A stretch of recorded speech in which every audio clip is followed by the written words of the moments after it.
Olá, meus amigos.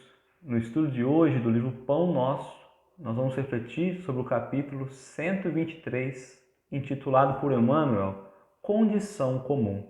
E o trecho que ele nos traz para referência vai estar no Evangelho de Marcos, capítulo 9, versículo 24. Imediatamente, o pai do menino, clamando com lágrimas, disse: Eu creio, Senhor, ajuda a minha incredulidade. Então, ele vai trazer a história aqui no Evangelho de Marcos, vai trazer a história de um pai que apresenta ao Cristo o filho, e ele diz estar possuído por um espírito mudo. Quando Jesus então olha para aquela criança, a criança se joga no chão, se debate, range os dentes, fica até espumando a boca, e cada vez mais ele estava minguando, ele estava diminuindo ali, estava mirrando, como é colocado no próprio Evangelho. E aí Jesus pergunta: desde quando? E aí o pai vai dizer: desde a infância, desde o nascimento. Como se fôssemos nós mesmos, né? Ainda na infância. Então, desde a infância ele está assim. E aí Jesus vai dizer: mas você crê?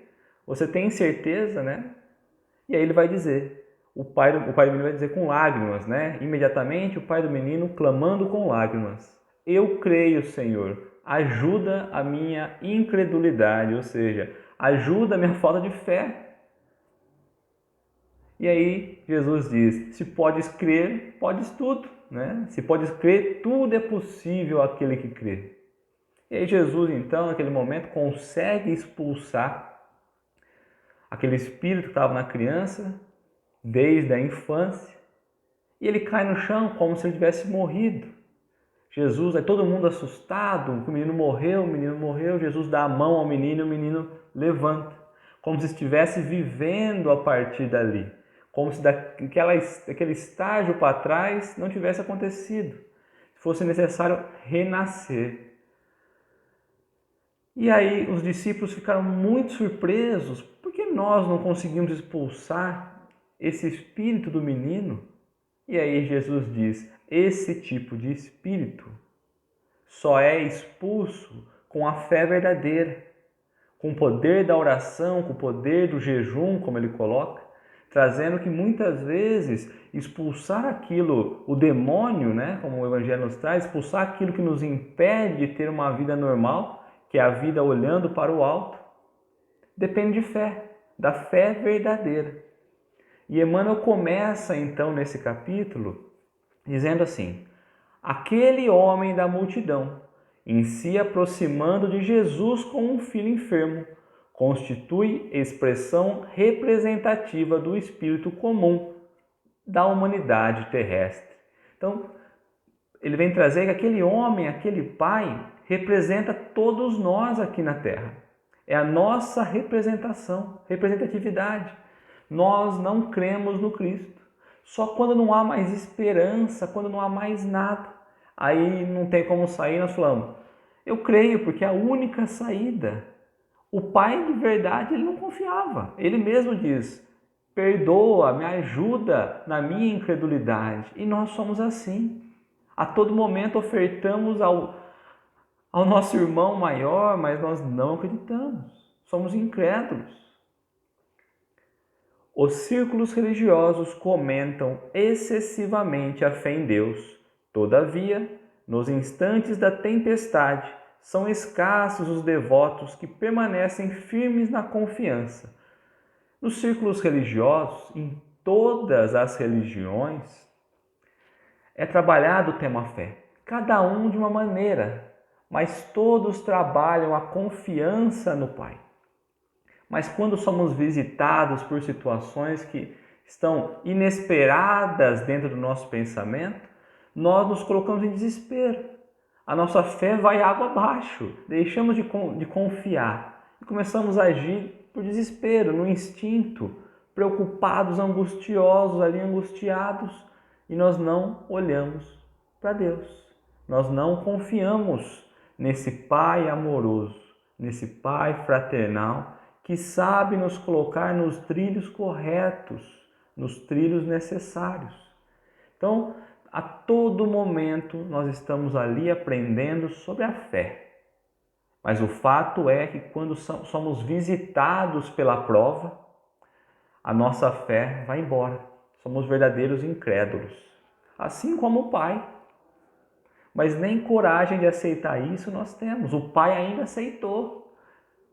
E é por isso que o filho conseguiu se livrar do mal. Não é? Revelam-se as massas muito atentas aos cerimoniais de culto exterior, participam das edificações alusivas à crença. Contudo, ante as dificuldades do escândalo, quase toda a gente resvala nos despenhadeiros das acusações recíprocas. Então, muitos buscam os cultos exteriores, buscamos nos espelhar naquilo que está fora das pessoas e não naquilo que está no íntimo. Então nós achamos bonito aquele culto, nós achamos bonito os gestos, as entonações, a maneira como é feita.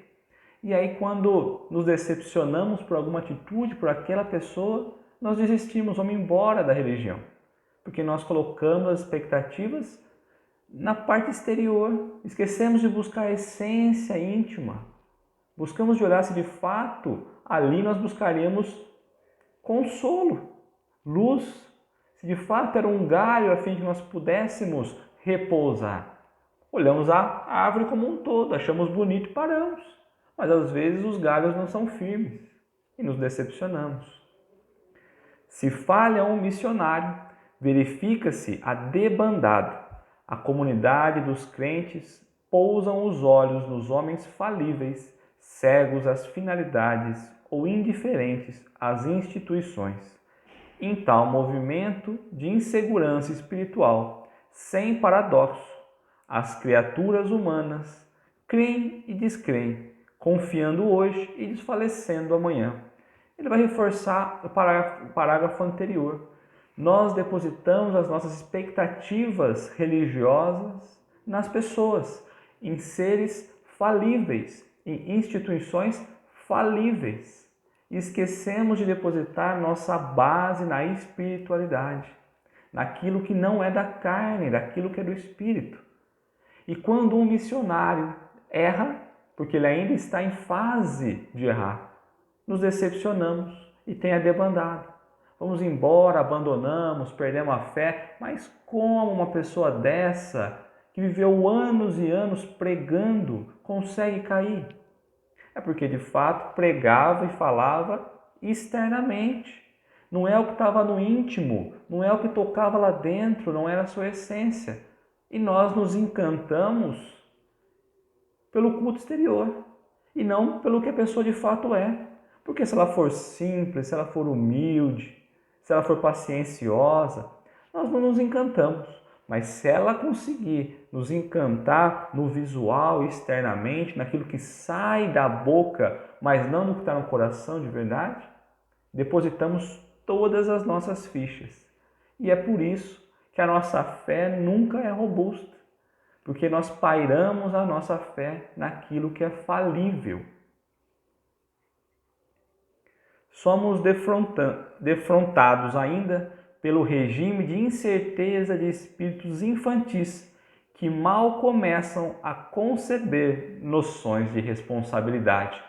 Tanto nós como os missionários que nós colocamos como sendo missionários, mas que aos nossos olhos são, porque estão à frente de alguma coisa, mas não pelo fato de ser um espírito de missão, nós ainda nos apoiamos neles, porque somos infantis.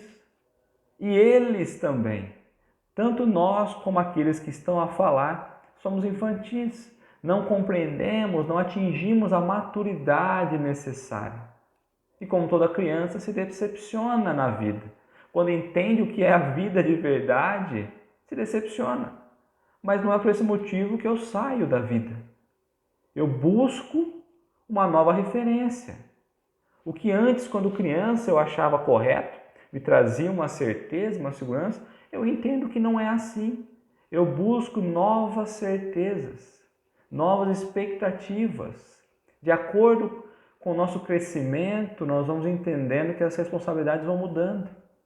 Quando infantis, como criança, poucas responsabilidades nós temos. Nós não temos capacidade, não entendemos ali o porquê das coisas. E é assim que nós somos como espíritos, ignorantes ainda, infantis, pequeninos. Felizes, pois, aqueles que, à maneira do Pai, necessitado, se encercarem do Cristo, confessando a precariedade da posição íntima. Assim, em afirmando a crença com a boca, pedirão ao mesmo tempo ajuda para a sua falta de fé, atestando com lágrimas a própria miserabilidade. Miserabilidade, nossa miséria. Então, quando nós nos entregamos ao Pai, quando nós falamos, olha, eu ainda não tenho fé, sou incrédulo, no papel do pai e do menino, o alto entende a nossa essência, porque de verdade nós não temos fé, nós temos ali uma experimentação da fé, que é abalada a todo momento. Começamos do início todo momento. A fé vai e vem, vai e vem. Nós não temos ainda uma fé constante, firme, rígida, com bases sólidas, fincadas no solo. Pelo contrário, quando nós reconhecemos isso, nós somos envolvidos então pela sensação do Pai que entende a nossa humildade e nos possibilita iniciarmos o desenvolvimento dessa fé. Então, que possamos ser sinceros conosco, mas mais sinceros com o alto, a fim de compreendermos e admitirmos a nossa pequenez. Muito obrigado.